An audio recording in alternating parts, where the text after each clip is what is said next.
la bergerie. Thank you. Oui, on t'écoute. Marco, j'aimerais savoir ce qu'on peut faire avec un homme qui veut qu'on se comporte, qu'on s'habille comme sa femme qui a déjà.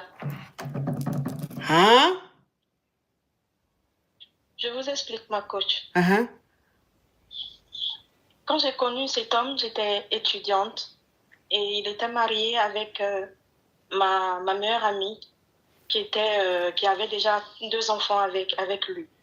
Mm-hmm. Et lors de l'accouchement du 3e déni de ma meilleure amie, Mm-hmm. Il s'est fait qu'elle n'a pas supporté l'accouchement. Oui, bon, oui, elle a déjà, faut pas rentrer dans les détails, sinon ça va signaler le live. Mm-hmm. Le 3e accouchement, c'est là qu'elle a déjà. Mm-hmm. Oui. Ok. Donc, le monsieur, il est parti se recueillir au nord de notre pays. Mm-hmm. Et comme ma meilleure amie n'a pas de famille, je me suis retrouvée à m'occuper des dénis à la place du mari. Mm-hmm. Donc, quand il est revenu, il a senti que je m'occupais bien des enfants, que je m'occupais bien de la maison. Mm-hmm. Voilà. Excusez-moi, je m'occupais bien des dénis, je m'occupais bien de la maison. En tout cas, je faisais tout ce qu'il a fait comme une femme. Mm-hmm. Et donc, quand il est revenu, il m'a demandé est-ce que je pourrais l'épouser. Il n'y aura pas de crédit, il y aura pas. Mais lui, il était où? Je n'ai pas compris une partie là. Il était où? Quand ta meilleure amie a dit là, lui, il était où? Il a quitté la maison, il est parti se recueillir au nord. Au nord. Maintenant, les 3 dénis là, qui est resté avec eux? Les 3 dénis étaient restés avec moi. Comme j'avais de l'affinité, j'étais proche de la famille, j'étais proche de ma meilleure amie. Mm-hmm. On était comme des sœurs. Mm-hmm. Donc, je me suis retrouvée à laisser les études pour m'occuper des dénis en attendant que les dénis soient un peu plus grands mm-hmm. et que le père revienne s'en occuper. Mm-hmm. Donc, quand j'ai fini, quand il est revenu, mm-hmm. il a remarqué que, parce que je lui donnais chaque fois les nouvelles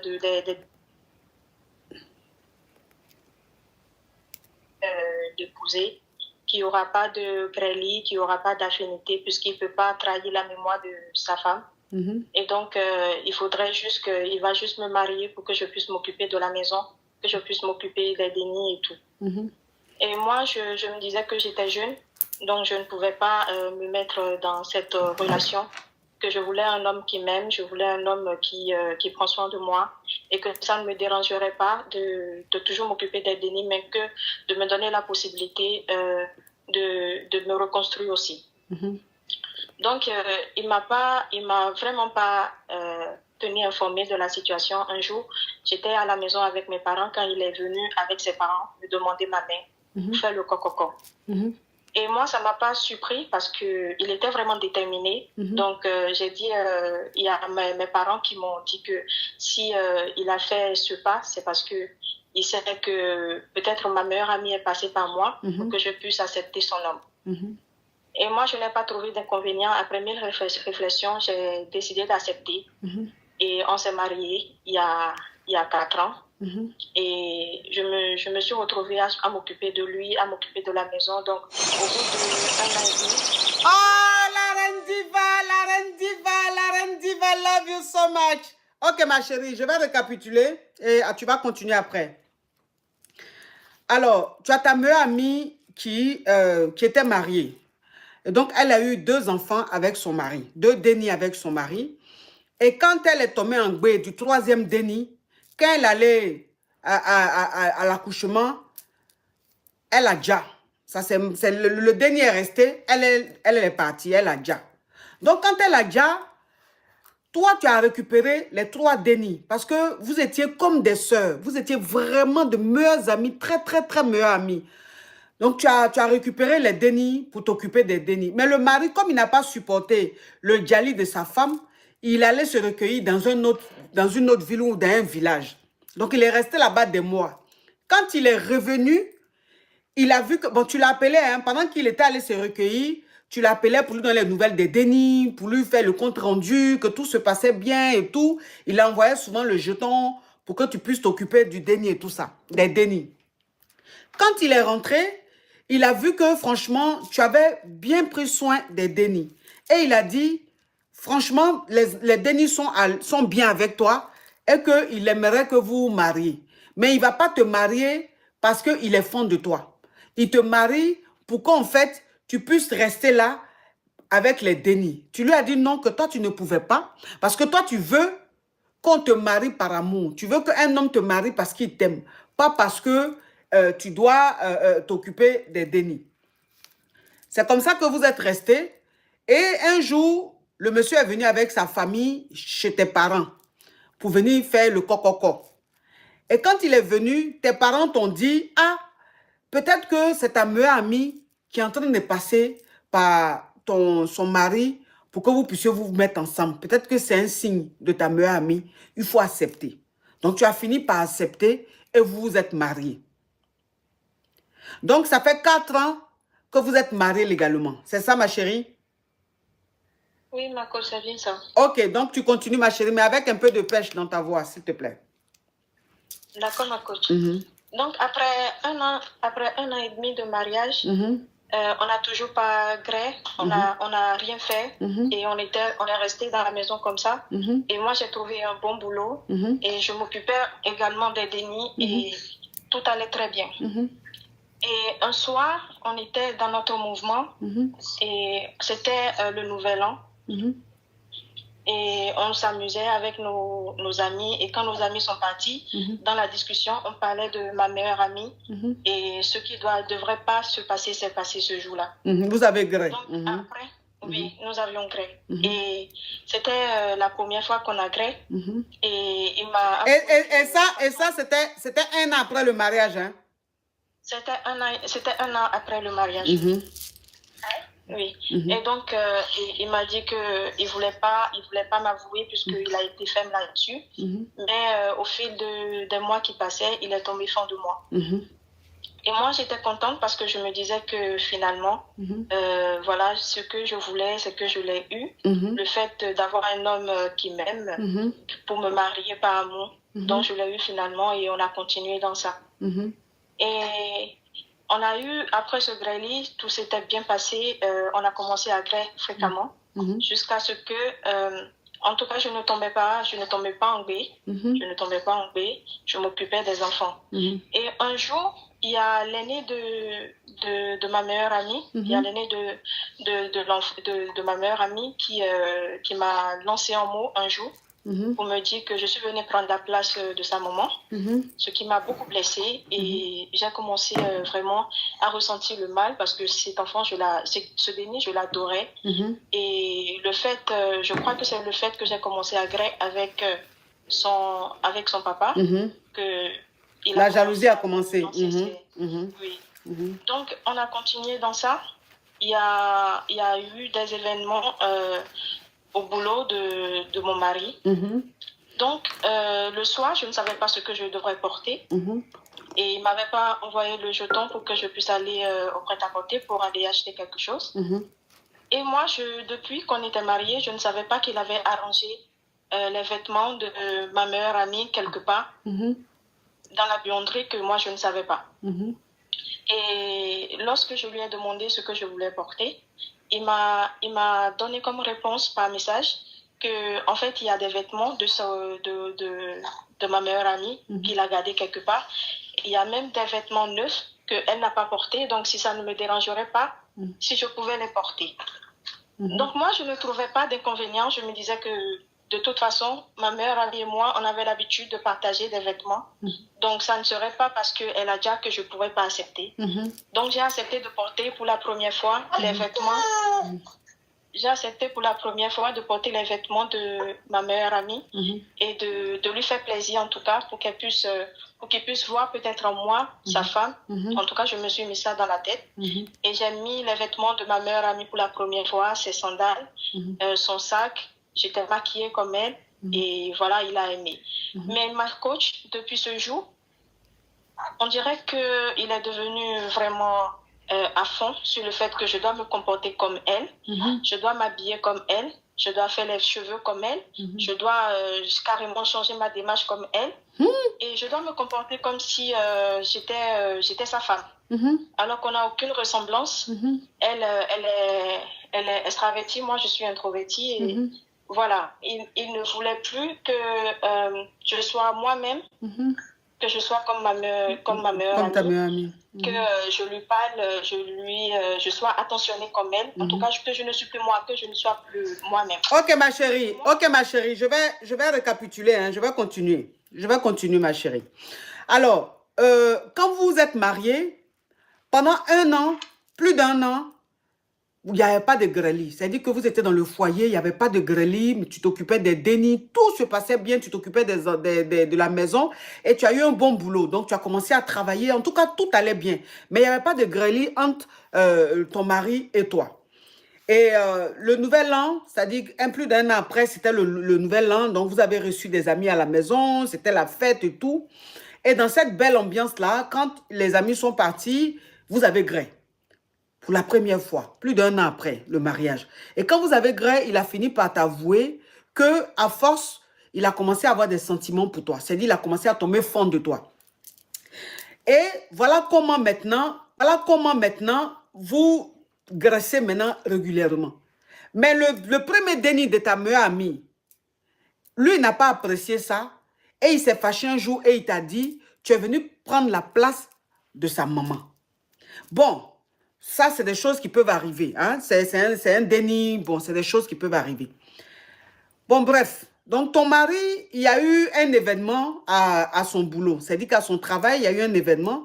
Donc, il fallait aller à cette fête-là.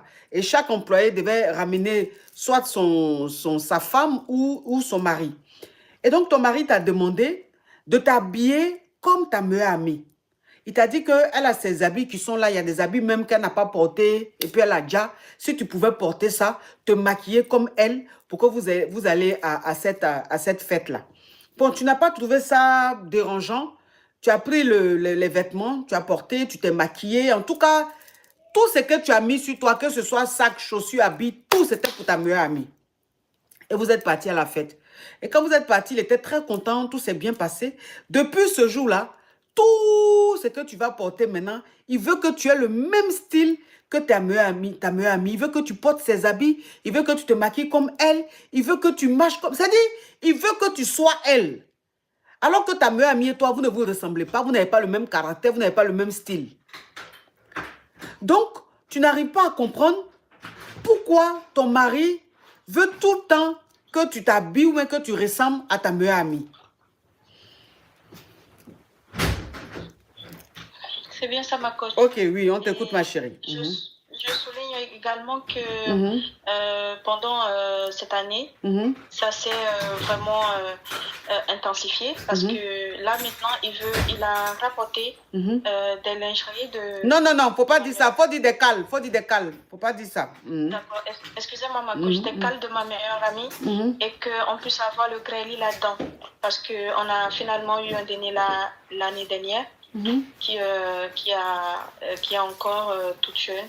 Et maintenant, dès que je me suis retrouvée, il m'a ramené, je ne sais vraiment pas d'où ils tiennent, il a rangé tous les vêtements de ma meilleure amie. Je ne sais vraiment pas, mais à chaque fois qu'il y a une occasion, il me ramène des cales pour qu'on puisse créer là-dedans et il insiste là-dessus. Donc, ça veut dire que... Oui, donc ça veut dire que dans ça, bon, vous avez continué comme ça, hein, où il voulait que tu sois comme ta meilleure amie. Ça te dérangeait, ça te gênait un peu, mais tu continuais parce que tu voulais que ce mariage-là marche. Jusqu'au point, vous avez eu un déni. Tu es tombé en bain, vous avez eu un déni. Maintenant, ça veut dire qu'il est passé maintenant à une autre étape. Les cales de sa femme, de ta meilleure amie, là, les cales qu'elle avait, tout, les cales, c'est-à-dire ce qu'elle mettait sur ses lolos, ce qu'elle mettait là-bas, les cales là. Il allait tout prendre, ça veut dire qu'il n'a même pas jeté, il allait tout prendre pour te donner et il te demande que tu portes ces cales là, c'est que son mousseau portait là, il faut porter ces cales là pour que vous puissiez grêler. C'est-à-dire c'est quand tu portes ça là, que lui il a envie de grêler avec toi. Et ça continue, ça continue, ça continue. Oui, ma coach, c'est bien ça. Et il faut souligner que c'est un homme fructueux. Il a beaucoup d'exigences. Et moi, les enfants... les dénis.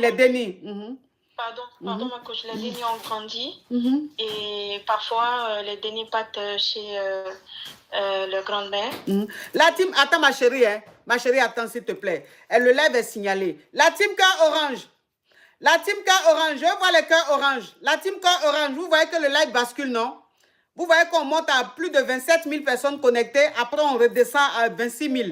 Ça veut dire que les gens sont en train de signaler. Comme elle a dit quelques mots spam, donc ça fait que les gens signalent ces petits mots spam qu'elle dit sans involontairement. Vous comprenez? Donc quand c'est comme ça, le live bascule. Quand vous voyez que... Attends ma chérie. Quand vous voyez que quand les gens appellent, je suis strict. Je fais vraiment attention pour ne pas que les gens disent des mots spam. Je sais pourquoi je fais ça. Parce que TikTok est très strict. Et c'est devenu même encore pire. Donc, ça veut dire qu'il y a des mots, même quand TikTok entend ça là, tout de suite, il te coupe en même temps et puis il te dit, tu ne peux pas faire live. Vous-même, vous avez vu ça la dernière fois.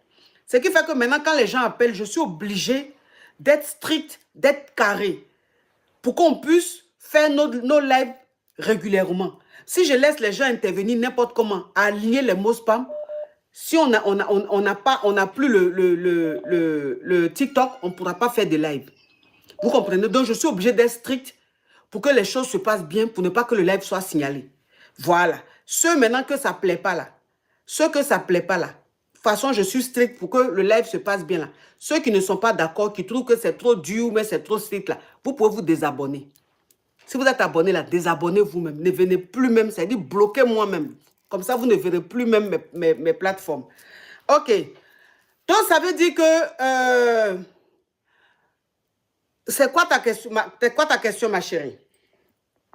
Ma coach, j'aimerais vraiment, j'ai réfléchi, je me disais que j'allais sortir dans ça, mais j'ai vraiment commencé à développer d'énormes sentiments pour cet homme. Et j'avais aussi une dette envers ma meilleure amie, qui est le fait de garder ses dénis. Et je me suis promis ne jamais les laisser. Mais je me retrouve dans un dilemme. Je ne sais vraiment pas ce que je peux faire. Je ne peux pas continuer dans ça parce que c'est comme si je suis en train de souiller la mémoire de ma meilleure amie et je l'aime vraiment. Et voilà, j'en souffre aujourd'hui parce que je ne sais pas ce que je vais décider. Et voilà, c'est ma question, ma coach. Je ne sais pas. Ok, donc ça dit que le comportement de ton mari est de plus en plus étrange. Ce qui veut dire qu'il a tellement aimé sa femme, il a tellement aimé ta meilleure amie, mais tellement il s'est dit, il veut la revoir en toi, tu vois. Il veut la revoir en toi. Ça, c'est quand même bizarre. C'est quand même bizarre parce que tu ne peux pas être sa femme. Tu ne peux pas. Chacun est unique à sa manière. Donc, ça dit que quel que soit ce que tu vas... Moi-même, la partie qui me choque, c'est la partie maintenant où c'est les cales. C'est les cales de ta meilleure amie que tu dois porter avant que vous graissez là. Ça là seulement, là, ça seulement, franchement, ça là, c'est ce qui me choque. Au niveau des habits, du style là, franchement, ça me choquait, mais pas trop. Mais jusqu'à vouloir maintenant que c'est quand tu vas porter les cales de sa femme que lui maintenant, il va vouloir te griller là. C'est que ça là, ça devient autre chose. Ça devient autre chose. Voilà. Ça, franchement, c'est flippant. C'est très flippant. C'est très flippant. C'est étrange, c'est même bizarre. C'est même bizarre, ouais, c'est même bizarre. Oui, il est dans le déni. Il y a Bénédicte qui dit, Bénédictia qui dit il est dans le déni. Oui, il est dans le déni, mais c'est quand même gênant. C'est quand même gênant. Il n'a pas fait son deuil. Effectivement, jusque-là, il n'a pas fait son deuil. Jusque-là, il n'a pas fait son deuil, mais c'est flippant, quoi. C'est flippant, c'est bizarre, c'est bizarre, c'est bizarre, c'est bizarre. Ça veut dire que toi-même, il ne t'aime pas même du tout, quoi. Il ne t'aime pas. Parce que tant que tu ne portes pas les cales de sa femme, là, il ne t'aimerait pas. Donc, ça veut dire qu'il n'est même pas fond de toi, en fait. Ça veut dire que toi-même, ta personne ne lui dit rien. Ouais. Ta personne ne lui dit rien, mais bon. Est-ce que tu peux rester... Est-ce que tu peux rester marié à un homme qui, toi-même là même ne l'intéresse pas? Il faut te travestir à une autre personne pour lui plaire. Est-ce que ce mariage ça là, tu peux continuer dedans? Est-ce que ce mariage ça là, tu peux être heureuse dedans? Est-ce que ce mariage ça là, tu peux te sentir même... C'est-à-dire que ça, c'est le genre de mariage même, tu perds confiance en toi. C'est le genre de mariage, tu perds estime de toi-même. Voilà, parce que tu n'es pas toi-même. C'est-à-dire que tu es obligé de ressembler à quelqu'un d'autre pour plaire à ton mari. Ça, c'est mentalement, ça doit être très difficile. Ça doit être très difficile. Donc, c'est quoi ta question, ma chérie? Oui, ma coach. Il y a d'une part, c'est le mariage et d'autre part, il y a les dénis. Parce que actuellement, ils sont très, très attachés à moi. Et je me suis fait une promesse et je me retrouve à ne plus tenir cette promesse parce que ça devient plus intense, C'est ça, c'est ça, plus agressif. Et quand je refuse, il devient agressif, il sort de la maison et pas rester peut-être dans un auto pendant des jours. Et il revient et on parle, il me demande de lui pardonner, j'accepte. Mais peut-être quelques jours après, ça recommence, oui. Oui, donc je ne sais pas. Actuellement, les enfants, les Denis sont chez leur grand-mère. Je me retrouve seule avec lui et la petite Denis. Et voilà, je me retrouve dans un dilemme. Je ne sais pas ce que je vais faire. Je ne sais pas. Ma chérie, franchement, moi, si j'étais à ta place là, si j'étais à ta place, comme tu travailles, tu as un bon boulot et tout, moi, si j'étais à ta place, j'allais prendre un appartement, vivre là-bas avec les Denis. Tu vois? Voilà, prendre un appartement, vivre là-bas avec les Denis. C'est mieux. Et tu vas lui dire que, franchement, tu veux lui faire plaisir, mais tu ne vas pas passer toute ta vie à te travestir. Tu ne vas pas passer toute ta vie à être dans la peau de quelqu'un d'autre. Donc toi, tu vas rester chez toi, il va rester chez toi. Votre mariage, là, chacun n'est qu'à chez lui. Si lui, maintenant, il réfléchit, qu'il voit qu'il veut être avec toi, en ce moment-là, les règles doivent changer. Parce que ça, tu n'aimes pas, tu ne supportes pas. Donc, il faut que vous changez tout pour redémarrer à nouveau. S'il est d'accord avec ça, tu reprends avec lui. S'il n'est pas d'accord avec ça, ma chérie, il faut divorcer et tu t'occupes des Denis. C'est mieux. D'accord. Courage à toi, ma chérie. Merci beaucoup. Ouais.